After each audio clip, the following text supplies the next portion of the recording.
Eh bien, bienvenue à toutes et tous. Nous voilà dans notre dernière vidéo qui nous amène à réfléchir sur ces 10 paroles et comment ces 10 paroles sont là pour nous proposer un itinéraire de liberté. Et donc, pour une dernière fois, nous retrouvons Aurora et Bernard qui vont maintenant discuter et échanger ensemble sur la dernière partie de ces 10 paroles.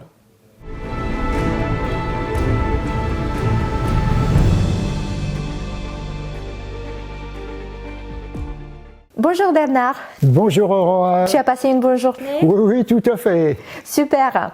Avant-hier, on était à l'église. Hier, on était en famille. À la maison. Aujourd'hui, on est où? On est dans la rue. D'accord. Parce que si tu te souviens bien, quand on a vu le découpage du texte en 3 parties, on a vu que dans la dernière partie, non seulement Dieu s'écarte, mais il disparaît. Et finalement, le nouveau personnage qui apparaît, c'est le prochain. Et donc, que ce prochain, on ne sait pas qui c'est, il n'a pas de nom, et donc, c'est un peu comme quand on est dans la rue, tu croises des gens, la plupart, tu ne sais pas qui c'est. Et puis, de temps en temps, c'est vrai, tu peux rencontrer un que tu connais, mais là, c'est, je dirais, plus dans cette atmosphère de la rue où tu es avec d'autres êtres humains que tu ne connais pas, mais qui sont à ta proximité. Donc, c'est ça. Alors, si tu veux, on va relire le texte, comme chaque fois, pour bien nous remettre dans ce texte-là. Bien sûr. Tu n'assassineras pas, tu ne commettras pas d'adultère, tu ne déroberas pas, tu ne porteras pas de faux témoignages contre ton prochain. Tu ne convoiteras pas la maison de ton prochain, tu ne convoiteras pas la femme de ton prochain, ni son serviteur, ni sa servante, ni son bœuf, ni son âne, ni aucune chose qui appartienne à ton prochain. Voilà, merci.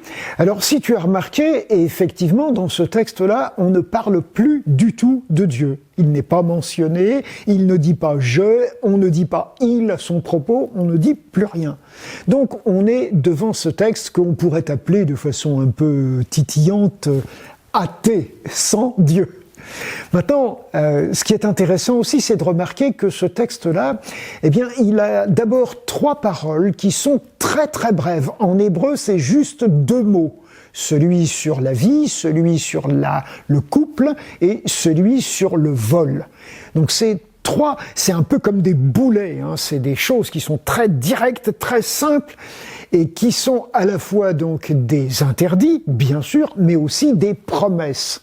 Et moi, je peux te dire que je serais très content d'habiter dans un endroit où il n'y a pas de tueurs et où il n'y a pas de voleurs. Ça nous ferait du bien à tous et à toutes, je crois. Donc, je le prends aussi vraiment pour des promesses. Et puis, il y a une deuxième section où les phrases sont tout petit peu plus longues, où il y a des compléments, mais le complément majeur, c'est celui qui est appelé « ton prochain ». Alors, le prochain, c'est celui qui est proche, c'est vrai, soit parce que lui s'est approché, ou parce que nous sommes approchés, volontairement ou involontairement de lui, mais ce sont des personnes que l'on croise. C'est pas le petit Chinois qui est à 10 000 kilomètres d'ici, ou l'habitant de la Terre de Feu au sud de l'Argentine, non. C'est vraiment le prochain, celui qu'on peut voir, celui qu'on peut rencontrer. Alors c'est vrai que ce texte, il est assez connu et en général, il est assez bien vu parce que les principes qui sont là énumérés sont des principes qui sont souvent, généralement admis. Tu n'assassineras pas, il est évident qu'il y a peu de gens qui seraient d'accord de dire que c'est mauvais. Oui, la protection de la vie. Alors, c'est vrai que il y a des tueurs et quand il y a des gens qui tuent, qui assassinent, souvent, eh bien, ils provoquent le dégoût, même des fois la haine. Et on a déjà vu des gens qui ont été accusés d'avoir tué quelqu'un et que la foule hue, que la foule conspue, qu'elle aurait envie même des fois d'abolir l'abolition de la peine de mort pour qu'on les punisse vraiment très sévèrement. Donc, il y a quelque chose là qui est très important, c'est la protection de la vie qui est le premier thème de ce passage-là. La vie, c'est important, la plupart des gens y tiennent. La preuve, c'est qu'on n'a pas envie de mourir. Quand on voit ce qui se passe avec cette période que nous venons de traverser, de pandémie, où on cherche un vaccin, où on espère pouvoir échapper à la maladie parce que derrière on espère échapper à la mort, on voit bien que la plupart des gens tiennent à la vie, même si on comprend que dans certaines circonstances, il y en a qui en arrivent à se suicider. Mais la vie, elle peut être belle et ça vaut la peine de la protéger, de la préserver sous toutes ses formes. Alors c'est vrai qu'on pourrait se demander qu'est-ce que ça implique tout ça ? Ça implique à la fois, bien sûr, l'assassinat, mais ça peut impliquer aussi des toxicomanies, ça peut impliquer tout un tas de choses. Et tout le monde connaît cette parole célèbre de Jésus qui dit « On t'a dit tu ne tueras pas, moi je te dis tu n'injurieras pas, parce qu'avec tes mots, tu peux faire du mal à quelqu'un, c'est presque aussi grave que de le tuer finalement. Tu peux tuer sa réputation, par exemple. » Donc on peut comprendre ce texte avec toute une largeur de choses et voir tout ce que ça implique. C'est intéressant, ça nous oblige à réfléchir sur ce que nous sommes et comment nous traitons les autres. Le deuxième thème qui est abordé, c'est le thème de la relation conjugale. Le lien conjugal est un lien tout à fait spécial. On l'évoquait quand on parlait du Dieu jaloux. Et c'est vrai que ce thème-là est quelque chose d'important parce que finalement, on se rend compte que c'est ce qui permet à ce petit homme qui a besoin d'une longue enfance de pouvoir grandir et se développer parce que le couple qui met au monde un enfant est censé avoir la responsabilité d'élever cet enfant, de l'accompagner, de lui permettre de grandir. Et donc, on est là non seulement lié à la deuxième parole qui parle du Dieu jaloux, qui punit l'iniquité des pères sur les enfants, mais on est aussi lié à cette parole « honore ton père et ta mère ». Et donc, là, en fait, il s'agit de comprendre que dans la vision qui est donnée, la relation du couple est unique et elle ne doit pas être cassée par quelqu'un d'autre qui vient se mêler, qui vient casser cette relation particulière. Et c'est ça que veut dire le mot qui est utilisé là et qui est traduit par adultère, le fait de casser une relation qui existait. Juste une question par rapport à ça, quand on parle d'adultère, ça veut dire qu'on parle d'une famille, d'un couple marié et de quelqu'un qui fait un petit peu n'importe quoi, ou qu'est-ce que ça veut dire exactement? Alors, on parle d'un couple qui a une relation exclusive qui est reconnue socialement. Alors c'est vrai que aujourd'hui, on a différentes formes de mariage dans notre société. On a le mariage proprement dit, avec sa législation. On a le Pax, qui est un mariage peut-être un peu plus léger, dont on peut auquel on peut mettre fin plus facilement. Et puis, il y a ce qu'on appelle aujourd'hui le concubinage notoire, qui donne aussi des droits particuliers à un couple dans la législation d'un pays comme le nôtre, ici la France, où nous vivons. Et je ne crois pas que le texte soit là pour discuter de ce sujet-là.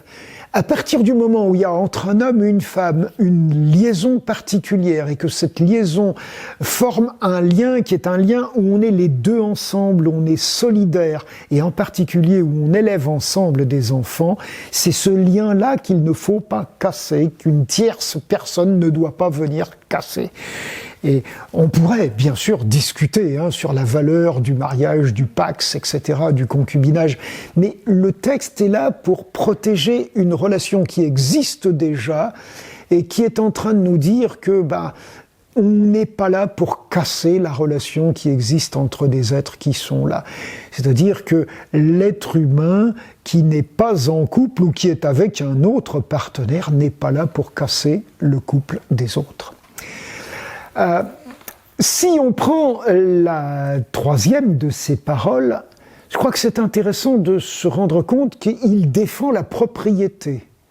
En fait, c'est vrai que nous avons l'habitude de faire la différence entre l'être et l'avoir, et qu'on va dire qu'un être, c'est beaucoup plus important qu'un objet que l'on possède, qu'une possession que l'on a, qu'une maison que l'on a. Mais en même temps, je crois que nous sommes tous conscients que on ne peut pas être quelqu'un sans avoir un minimum de choses. Pas forcément strictement matérielles, mais quand même des choses matérielles. Je me souviens, dans ma vie, j'ai été le responsable légal d'un jeune réfugié qui venait d'Afrique, qui était totalement seul et qui était mineur. Et la seule chose qu'il avait, là je peux vraiment dire ce qu'il avait parce que je l'ai vu, il avait un short, il avait un t-shirt, il avait des sandales, il avait une cassette de chant et il avait une carte d'identité de son pays, c'est tout. Rien d'autre, absolument rien d'autre. Mais il tenait à ce peu de choses qu'il avait. Et je le comprends. Parce que s'il avait perdu sa carte d'identité, ou s'il se trouvait sans son short, il aurait eu honte, il aurait été dans un état d'indignité complète. Et donc, nous avons besoin de comprendre que l'être humain, pour être quelqu'un, a besoin d'avoir même un minimum de petites choses qui fait qu'il peut être et se sentir digne et se sentir quelqu'un. Et donc, protéger la propriété de quelqu'un, c'est quelque chose qui est là dans ce texte. Alors c'est vrai qu'on pourrait discuter à l'infini des désordres que peuvent procurer des richesses accumulées par des gens qui ne tiennent pas compte des autres, qui sont prêts à en écraser d'autres pour pouvoir accumuler. Et déjà les prophètes bibliques disaient ça, ceux qui accumulent terrain après terrain, propriété sur propriété, et qui ne sont jamais disponibles pour secourir ceux qui sont plus pauvres. Donc ce texte, si tu me permets, nous parle de voler des biens physiques. Par exemple, mais pas seulement. Aujourd'hui, par exemple, on est tout à fait conscient de ce qu'on appelle la propriété intellectuelle. Et donc, quand on écrit, par exemple, comme moi, j'ai écrit plusieurs livres, j'ai écrit des centaines d'articles, c'est sûr que si quelqu'un prend un de mes articles et puis le publie dans une revue et le signe de son nom, je vais dire il y a quelque chose qui n'est pas juste. C'est pas lui qui a écrit ça, c'est moi. Et donc, je comprends qu'il y ait des lois qui essayent de défendre la propriété intellectuelle, de même pour les musiciens, pour les artistes, pour ceci et pour cela. Il y a quelque chose qui fait que, voilà, on doit respecter la propriété. Je crois que dans notre société, il y a un autre domaine où on a du mal pour la propriété, c'est quand la propriété est collective. Là, il y a des tas de gens qui pensent que parce que c'est collectif, c'est donc à eux, ils peuvent en faire n'importe quoi. Le vandalisme, comme d'autres choses, ou l'accaparement de choses qui ne sont pas à eux. Et c'est vrai qu'on voit des gens qui s'installent, qui construisent leur maison sans autorisation dans un endroit, ou qui simplement vont démolir des tas de choses qui ne sont pas à elles et qui peuvent être des biens publics comme du mobilier urbain ou des choses comme celle-là. Donc, il y a là quelque chose qui est absolu, il n'y a pas de complément. Tu ne déroberas pas, point. Et donc, c'est pas quelque chose qui est négociable. C'est vraiment une règle qui est proposée là et qui est ferme et qui est sans concession, sans discussion. Maintenant, le texte va se terminer avec deux phrases qui sont des phrases un petit peu plus longues, un peu plus détaillées, sur lesquelles apparaît justement ce mot prochain. La première de ces phrases, c'est « Tu ne porteras pas de faux témoignages contre ton prochain ». Le langage qui est là utilisé, c'est un langage juridique. Le témoignage, c'est ce que tu es appelé à dire si tu as été témoin d'un méfait, d'un crime, de quelque chose, et que tu es convoqué à la justice et on te dit « Tu vas dire ce que tu as vu, ce que tu as entendu. Tu es témoin. Tu vas venir à la barre, tu vas jurer de dire la vérité, rien que la vérité, et on va te demander de dire ce que tu sais vraiment. Et pas ce que les autres savent, mais ce que toi tu sais. Et donc, le faux témoignage est quelque chose qui est très, très important, parce que finalement, si tu dis des choses fausses à propos de gens, et que à cause de ça, ils sont acquittés de crimes qu'ils ont commis, ou que à cause de ça, ils sont condamnés de crimes qu'ils n'ont pas commis, tu as une responsabilité importante. Et dans la législation qui a été développée après par la loi d'Israël, il va être dit que si tu portes un faux témoignage et que ça a été prouvé et que la personne, à cause de ton faux témoignage, pouvait être condamnée à cette peine-là, eh bien c'est toi qui vas recevoir cette peine. Et donc, c'était une façon de dire assez sérieux, cette affaire-là. Tu ne dis pas n'importe quoi en justice. Alors, il est évident qu'on peut toujours discuter de ce que c'est que la vérité. La vérité, on ne la voit pas toute. On a un point de vue, une perspective. On ne sait pas tout, on ne perçoit pas tout. On ne comprend pas forcément les intentions des gens. Et c'est vrai qu'on a cru parfois que quelqu'un avait de mauvaises intentions en faisant tel geste, alors que c'était un geste qu'il faisait avec l'intention de faire du bien, etc. Donc on peut se tromper, mais se tromper honnêtement.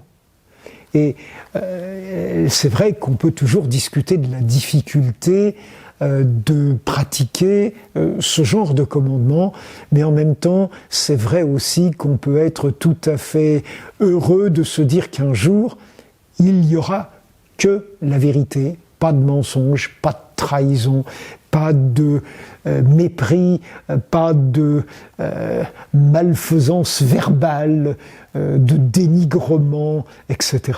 Parce que nous souffrons tous de la mauvaise réputation, de tas de choses qui sont là, la rumeur par exemple.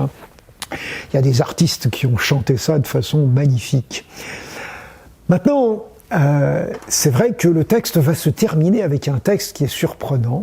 Et ce texte, c'est un texte qui est différent aussi dans l'Exode et dans le Deutéronome. C'est le texte sur ce qu'on appelle la convoitise. Si tu te souviens, quand on en a parlé, le Deutéronome va ajouter une phrase spécifique pour la femme. Tu ne convoiteras pas la femme de ton prochain, et puis tu ne désireras pas les autres affaires de ton prochain. Et donc on a là quelque chose qui montre que entre le temps où l'Exode a eu sa rédaction et où le Deutéronome a eu la sienne, il y a quelque chose qui s'est passé et qui fait qu'on est plus sensible aux besoins, au respect de la femme.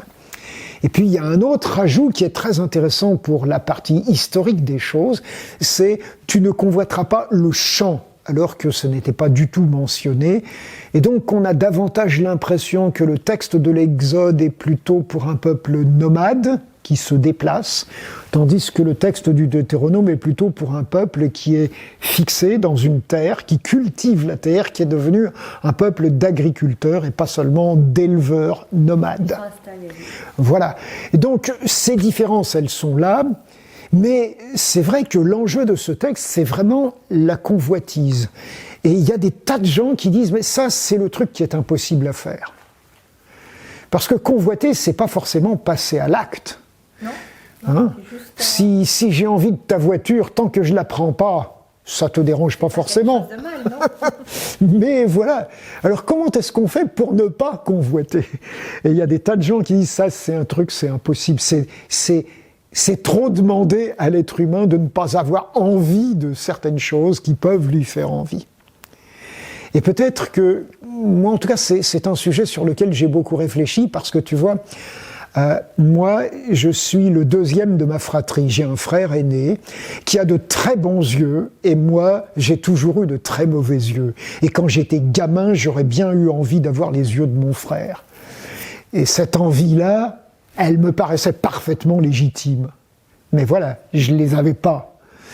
Et donc, j'ai dû apprendre quelque chose qui est très important et qu'on appelle le contentement. Le contentement, c'est de se dire, ben voilà, un peu comme on disait hier, ton père, ta mère, tu les as pas choisis. Moi, j'ai eu un père, une mère qui étaient français et qui vivaient dans la première moitié du XXe siècle et qui sont morts à la fin du XXe siècle. J'ai eu des mauvais yeux, je les ai pas choisis. J'ai des cheveux qui sont comme ça, qui aujourd'hui ont presque disparu de ma tête. Moi, j'ai pas choisi ces choses-là. Mais comme je disais pour père et mère, si je ne les adopte pas, je ne peux rien construire. Et tout a changé pour moi par rapport à mes yeux quand j'ai pu dire, ces yeux, c'est les miens. Tes parents, ils n'ont pas souhaité que tu aies ces yeux-là. Tu en as hérité, ils ne savent pas pourquoi, tu ne sais pas pourquoi, mais c'est les tiens. Alors, construis avec ça.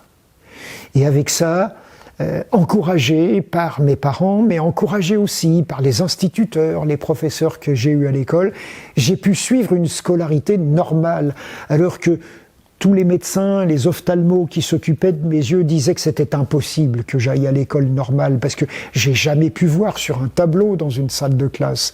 Mais voilà, je me suis débrouillé, j'ai développé ma mémoire, j'ai développé mon attention, j'ai pu faire des études, j'ai pu passer un doctorat, j'ai pu faire un certain nombre de choses et je crois que tout ceci a été possible parce que j'ai dit « Ok, tu pars avec ça ». C'est ton héritage, c'est toi. Ne convoite pas les autres, de toute façon, ça sert à rien. Tu n'auras jamais les yeux d'un autre. Alors c'est vrai qu'aujourd'hui, on pourrait me proposer peut-être des greffes, mais on n'en est pas encore là, tout à fait. Mais si tu construis avec ce que tu as, tu peux faire quelque chose. Tu ne construiras pas simplement en tirant la langue d'envie de ce qu'ont les autres. Ça ne t'avancera pas. Et personnellement, je dois dire que ça, c'est un sujet qui m'a beaucoup marqué et qui m'a permis de comprendre une grande partie de cette loi, comme certains l'appellent, de ces commandements ou de ce décalogue, de ces 10 paroles.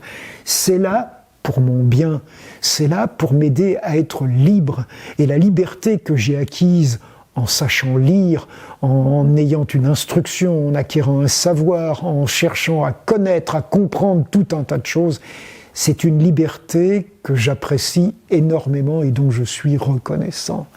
Et c'est une des raisons pour lesquelles je continue à être passionné par ce type de texte et que mon désir, ça serait qu'après avoir écouté ce que j'ai pu vous dire là-dessus, vous ayez aussi envie de mieux le connaître et surtout de vivre avec ce texte-là, qui est la loi de la liberté.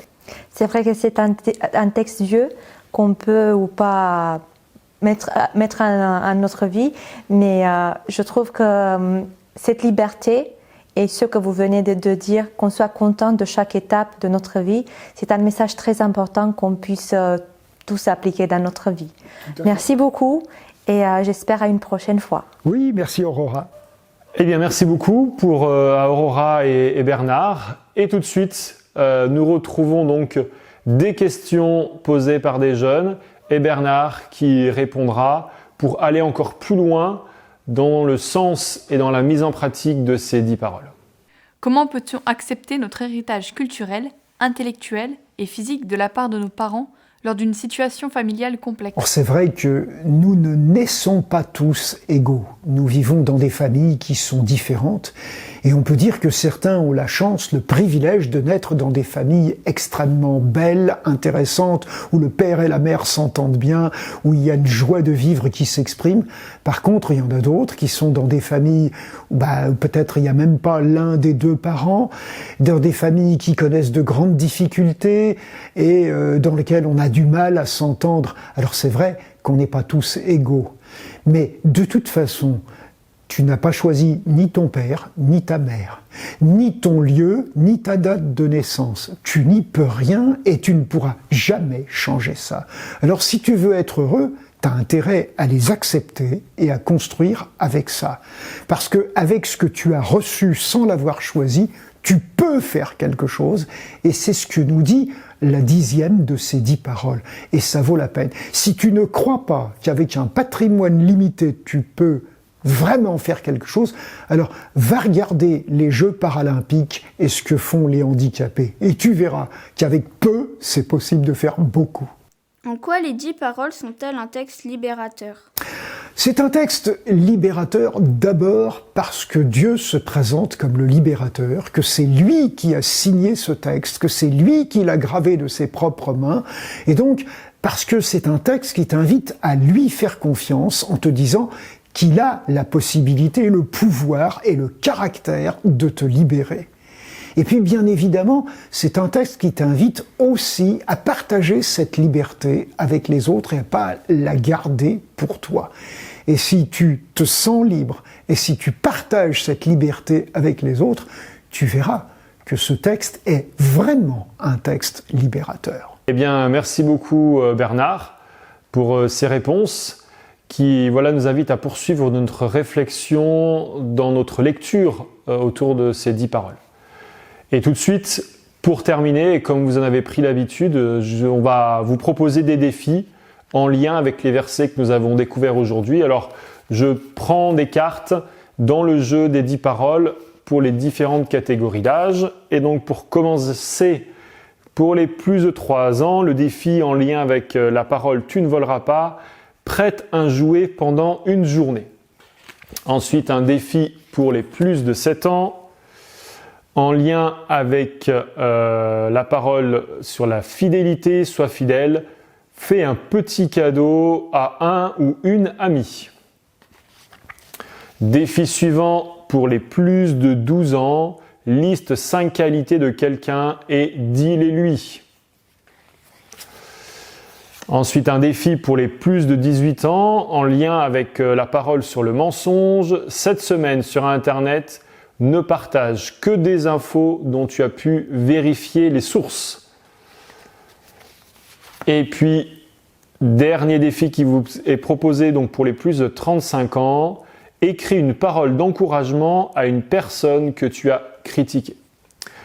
Voilà, on vous invite à pouvoir relever ces défis en fonction de l'âge que vous avez, de pouvoir accompagner d'autres aussi dans les défis qu'ils ont à relever. Et nous terminons donc notre série de 5 rencontres sur ces 10 paroles. J'espère qu'au travers de ces vidéos, vous aurez pu découvrir en quoi ces paroles vous invitent à être libre et à vivre une liberté dans votre relation avec les autres et dans votre relation avec Dieu.